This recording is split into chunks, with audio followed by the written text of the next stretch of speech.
ಜಿಲ್ಲೆಯ ಎಲ್ಲ ಮತ ಬಾಂಧವರಿಗೆ ಧನ್ಯವಾದಗಳನ್ನು ತಿಳಿಸ್ತೀವಿ ನಮ್ಮ JDS ಪಕ್ಷದ ವತಿಯಿಂದ. ಇದಕ್ಕೆ ನಮ್ಮ ಕುಮಾರಣ್ಣವರು, ಅಪ್ಪಾಜಿಯವರಾದ ದೇವೇಗೌಡರ ಶ್ರಮ ಮತ್ತು ನಮ್ಮ JDS ಪಕ್ಷದ ಎಲ್ಲ ಶಾಸಕರು, ಮಾಜಿ ಶಾಸಕರು, MLC ಅವರು, ಎಲ್ಲ ಲೀಡ್ರುಗಳು ಇವತ್ತು ಒಗ್ಗಟ್ಟಾಗಿ ದುಡಿದಿದ್ದರಿಂದ ಮತ್ತು BJPಯ ಎಲ್ಲ ಮುಖಂಡರು, ಲೀಡ್ರುಗಳು, ಸ್ಟೇಟ್ ಲೆವೆಲ್ ಲೀಡ್ರುಗಳು ಭಾಳ ಜನ ಬಂದು ಪ್ರಚಾರ ಮಾಡಿ ಇವತ್ತು ನಮ್ಮ ಗೆಲುವಿಗೆ ಅನುಕೂಲ ಮಾಡಿಕೊಟ್ಟಿದ್ದಾರೆ. ಅವರೆಲ್ಲರಿಗೂ ನಮ್ಮ ಪಕ್ಷದ ಪರವಾಗಿ ಧನ್ಯವಾದಗಳು ತಿಳಿಸ್ತೀವಿ. ಮಲ್ಲೇಶ್ ಬಾಬು ಅವರು ಪಾಪ 2 ಸತಿ ಸೋತಿದ್ದರು. ಇವತ್ತು ಭಗವಂತ ದಯಮಾಡಿ ಇವತ್ತು ಅವರನ್ನು ಗೆಲ್ಲಿಸಿದ್ದಾರೆ. ಈ ಜನ ಇವತ್ತು ನಮ್ಮ ಮೇಲೆ ವಿಶ್ವಾಸ ಇಟ್ಟು JDS ಪಕ್ಷದ ಮೇಲೆ ಮತ್ತು BJP ಪಕ್ಷದ ಮೇಲೆ, ಮೋದಿಯವರ ಮೇಲೆ ಅವರು ಮಾಡಿರ್ತಕ್ಕಂಥ ಕೆಲಸವನ್ನು ನೋಡಿ ಇವತ್ತು ಜನ ಮೋದಿಯವ್ರನ್ನ ನೋಡಿ ಇವತ್ತು ಮಲ್ಲೇಶ್ ಬಾಬು ಅವರಿಗೆ ಆಶೀರ್ವಾದ ಮಾಡಿದ್ದಾರೆ. ಅದರಲ್ಲಿ ವಿಶೇಷವಾಗಿ ಈ ಕಾಂಗ್ರೆಸ್ ಅವರು ಏನು ಅಧಿಕಾರ ಇತ್ತು, ಅಧಿಕಾರ ದುರುಪಯೋಗ ಪಡಿಸ್ಕೊಂಡ್ರು ಮತ್ತು ಆಮಿಷಗಳು ಒಡ್ಡಿದ್ರು. ಮಹಿಳೆಯರಿಗೆ 1 ಲಕ್ಷ ರೂಪಾಯಿ ಕೊಡ್ತೀವಿ ಅಂಥೇಳಿ ನಮಗೆ ಸುಮಾರು 2 ಲಕ್ಷ ಓಟಲ್ಲಿ ನಾವು ಗೆಲ್ಲಬೇಕಾಗಿತ್ತು.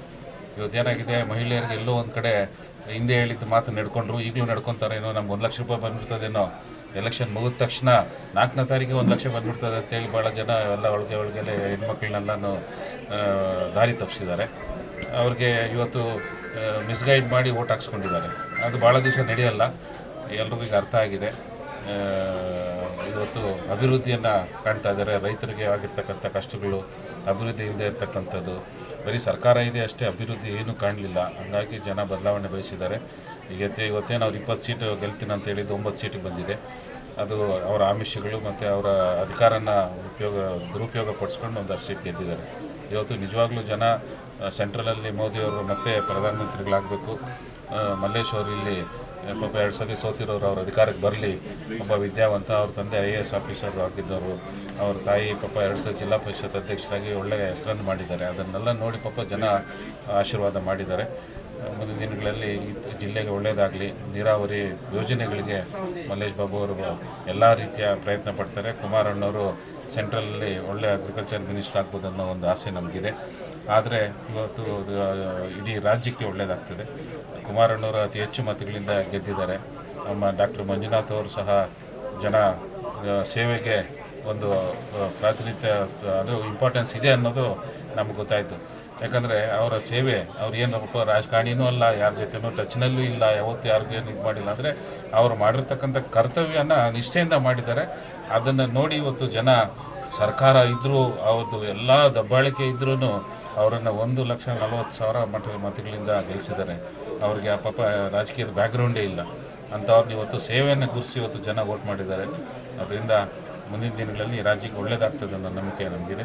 ಎಲ್ರಿಗೂ ಒಳ್ಳೇದಾಗಲಿ, ಎಲ್ರಿಗೂ ಧನ್ಯವಾದಗಳು ತಿಳಿಸ್ತೀವಿ. ಸರ್, ಮಾಡಿದ್ವಿ, ಚುನಾವಣೆ ಮಾಡಿದ್ವಿ, ಅದೇ ನಾವು ಹೇಳಿದ್ವಲ್ಲ, ಅವರು MLA ಇವತ್ತು ದೌರ್ಜನ್ಯ ಮತ್ತು ಅಧಿಕಾರಿಗಳನ್ನೆಲ್ಲ ಇಟ್ಕೊಂಡು ಲೀಡರ್ಗಳನ್ನೆಲ್ಲ ಬ್ಲ್ಯಾಕ್ ಮೇಲ್ ಮಾಡೋದು, ನೀವು ನಮ್ಗೆ ಮಾಡಬೇಕು, ಇಲ್ಲ ನಾ ತೊಂದರೆ ಕೊಡ್ತೀನಿ, ಈ ತೊಂದರೆ ಕೊಡ್ತೀನಿ, ನಿಮ್ಮ ಬಾರ್ ಲೈಸೆನ್ಸ್ ಕ್ಯಾನ್ಸಲ್ ಮಾಡ್ತೀನಿ, ನಿಂಗೆ CL7 ಇದು ಕೊಡಲ್ಲ ಅಂತೇಳಿ ಎಲ್ಲ ಲೀಡರ್ಗಳನ್ನೆಲ್ಲ ಕರ್ಕೊಂಡು ಫೋರ್ಸ್ಫುಲ್ಲಾಗಿ ಲೀಡರ್ಗಳನ್ನ ಕರ್ಕೊಂಡು ಕೆಲಸ ಮಾಡಿಸ್ಕೊಂಡಿದ್ದಾರೆ.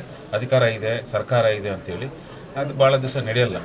ಈಗೇನೋ ಅವರು ಅಧಿಕಾರಕ್ಕೆ ಎಷ್ಟೋ ಜನ ನಮ್ಗೆ ಹೇಳ್ಬಿಟ್ಟು ಹೋದ್ರು, ಏನು ಮಾಡೋದು, ನಾನು ಅಲ್ಲಿ CL7 ಅಪ್ಲೈ ಮಾಡಿದ್ದೀನಿ, ಈಗ ನಾನು ಸ್ವಲ್ಪ ಪೆಂಡಿಂಗ್ ಇಟ್ಟಿದ್ದಾರೆ, ನಾವು ಹೋಗಿಲ್ಲ ಅಂದರೆ ಇದು ಮಾಡ್ತಾರೆ ಅಂತೇಳಿ ಹೋಗಿ ಕೆಲವರೆಲ್ಲ ಹೋಗಿ ಕೆಲಸ ಮಾಡಿದ್ದಾರೆ. ಆದರೂ ಏನು ಅವ್ರು 16,000 ಓಟ್ ಜಾಸ್ತಿ ತೊಗೊಂಡಿದ್ದಾರೆ ಅಷ್ಟೇ. ಹಿಂದೆ MLA ಏನು ತೊಗೊಂಡಿದ್ರು, ಈಗ 16,000 ಓಟ್ ಜಾಸ್ತಿ ತೊಗೊಂಡಿದ್ದಾರೆ. 50,000 ತೊಗೊಂಡಿದ್ರು, ಈಗ 65 ತೊಗೊಂಡಿದ್ದಾರೆ ಅಷ್ಟೇ. ಅಂತ ಏನು ಇದಾಗಿಲ್ಲ. ಅದು ಸರ್ಕಾರ ಮತ್ತು ಈ ಆಮಿಷಗಳು ಪ್ಲಸ್ ದುಡ್ಡು, ಎಲ್ಲರಿಗಿನ ಇಡೀ ಜಿಲ್ಲೆಯಲ್ಲೆಲ್ಲ ಜಾಸ್ತಿ ದುಡ್ಡು ಕೊಟ್ಟವ್ರು ಅಲ್ಲೇ. ದುಡ್ಡು ಲೂಟಿ ಮಾಡ್ತಾರೆ, ಅಲ್ಲಿ ಜನಕ್ಕೆ ಕೊಡ್ತಾರೆ. ಯಾವ ಅಭಿವೃದ್ಧಿ ಯಾರು ನೋಡಿ ಓಟ್ ಹಾಕೋರು, ದುಡ್ಡು ನೋಡಿ ಕೆಲವರು ಓಟ್ ಹಾಕಿರ್ತಾರೆ. ಅದೇನು ದೊಡ್ಡ ಸಾಧನೆ ಅಲ್ಲ. ದುಡ್ಡು ಕೊಟ್ಟು ಓಟ್ ಹಾಕ್ಸ್ಕೊಳ್ಳೋದು ಸಾಧನೆ ಅಲ್ಲ. ಬೇರೆಯವ್ರನ್ನ ಕಡಿಮೆ ಕೊಟ್ಟು ಓಟ್ ಹಾಕ್ಸ್ಕೊಂಡಿದ್ರೆ ನಾನು ಹೇಳ್ತಾ ಇದ್ದೆ, ಎಸ್ ನಿಮ್ಮನ್ನು ನೋಡಿ ಓಟ್ ಹಾಕಿದ್ದಾರೆ ಅಂತೇಳಿ. ಇದು MLA ನೋಡಿ ಓಟ್ ಹಾಕಿರೋದಲ್ಲ, ಅವ್ರ ಆಮಿಷಗಳಿಗೆ ಪ್ಲಸ್ ಅವ್ರ ದುಡ್ಡನ್ನು ನೋಡಿ ಓಟ್ ಹಾಕಿದ್ದಾರೆ.